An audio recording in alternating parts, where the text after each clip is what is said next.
Greetings from Dan McElroy. Thank you for your interest in San Jose City College and the programming classes I am teaching.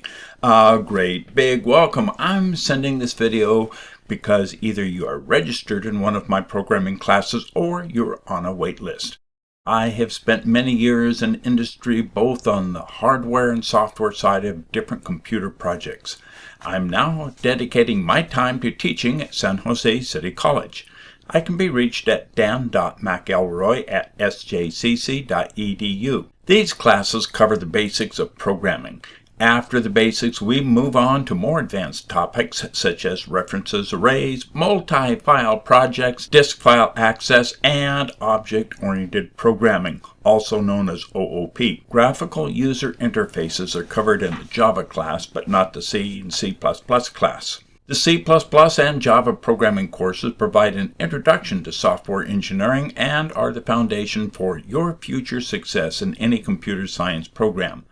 They transfer directly to the University of California and the CSU system, including San Jose State University. If you study hard, learn the concepts in the course, and gain a working knowledge through lab assignments, you should be well prepared for success in your future courses. If you plan to transfer to a university, you should meet with a counselor to confirm your transfer plans. These courses should not be too difficult if you had a good understanding of at least high school algebra. There is not a lot of math in the course, but the ability to solve programming projects can be similar to solving word problems in math. I never would have made it through college if I didn't have a few easy courses. I passed a couple by just showing up, listening to what the professor said, and was able to repeat it. I have even taught some courses that did not take too much effort on the part of students. This is not one of those classes. There is definitely a lot of work in this class. It is important that you do not fall behind because it can be difficult to catch up. The classes are fully asynchronous, online, with no required on-campus or online class meetings. The classes are being taught using videos, reading assignments, quizzes, and lab assignments. There are no prerequisites, but there are advisories that you should be able to read a college-level textbook, write lab reports each week, understand basic algebra, participate in several discussion topics during the course, and do independent research on the web. There is already a wait list of students wanting to get into the class. You are not registered in the class if your name is on the wait list. I will be able to add a few people from the wait list after the class starts, but I may not be able to add everyone that is on the wait list. Many times, people drop the class before it even starts. When this happens, people who are not high school students or do not have holds on their records are moved from the wait list into the class. San Jose City College is using Canvas as the learning management system. The class webpage on Canvas contains lectures, lab assignments, quizzes, tests, discussions, links to videos, class announcements, the course syllabus, and other information for the course. All assignments must be submitted using Canvas. These classes are divided into learning modules with one module each week. The C++ class is 16 weeks long. 144 hours divided by 16 weeks equals 9 hours per week. The Java class is only 14 weeks long. 144 hours divided by 14 equals 10.3, or about 10 hours per week. San Jose Evergreen Community College District now uses a single sign-on to access network services, including the self-service registration system Canvas and Microsoft Office 365. To log on to Canvas, go to sso.sjecc.edu on your web browser.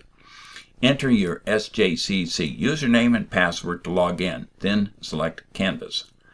If you registered for the class online or by telephone, you must pay your fees by the date requested, or you will be dropped from the class and your place will automatically be given to a student on the wait list. The syllabus contains a lot of information about the course, including the course outline, textbooks, hardware and software requirements, due dates, getting help, grading, drop policy, and late penalties. I encourage you to carefully read the syllabus. You should save a copy of the syllabus. You may need it if you plan to transfer to another school so that they can compare the SJCC class to one of their own classes. I'm sending a link to the course syllabus in an email. The syllabus for the course can also be downloaded from Canvas. Since these are online courses, everything is homework. The requirement is the same for an online or on-campus class, a full semester, or late start class.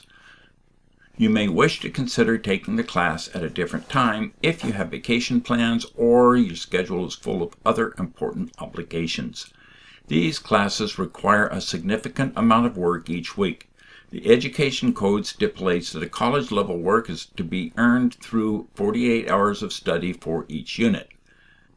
These are the number of hours you should plan for completing the lecture, quiz, lab, and discussion assignments.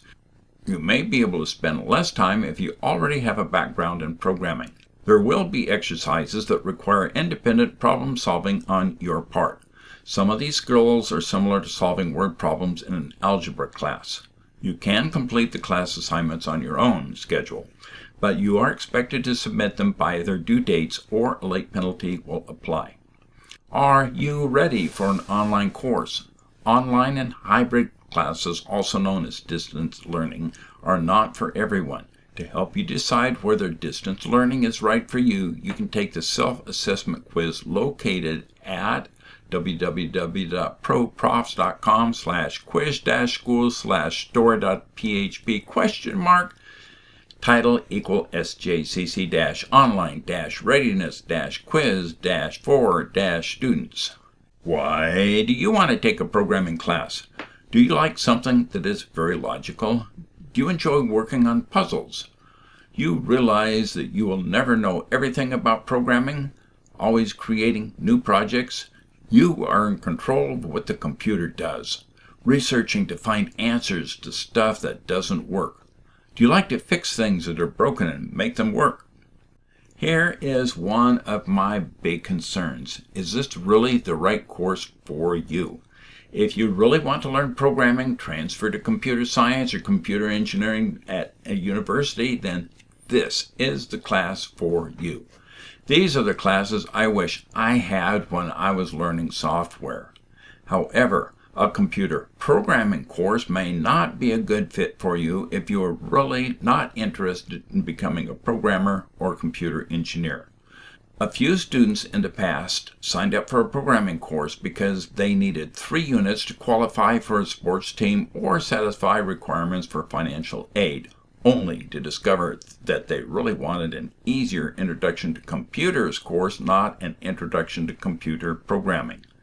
San Jose City College offers the CIS-041 Introduction to CIS course, which is a different class to take if you want to learn more about computers and extend your skills with different software applications, but are not concerned about the many details of programming and coding. If you're not interested in a programming course, you may want to drop this class and sign up for a different class before the beginning of the regular semester. If you wait until the first day of this class, you may not be able to make alternate plans because most other classes will have already started. The first day of class and the drop dates are shown on the syllabus and in the email I am sending to registered students and those on the wait list. Go C! Go C++! Go Java! I am really looking forward to having you in the class. Dan McElroy, signing off for now.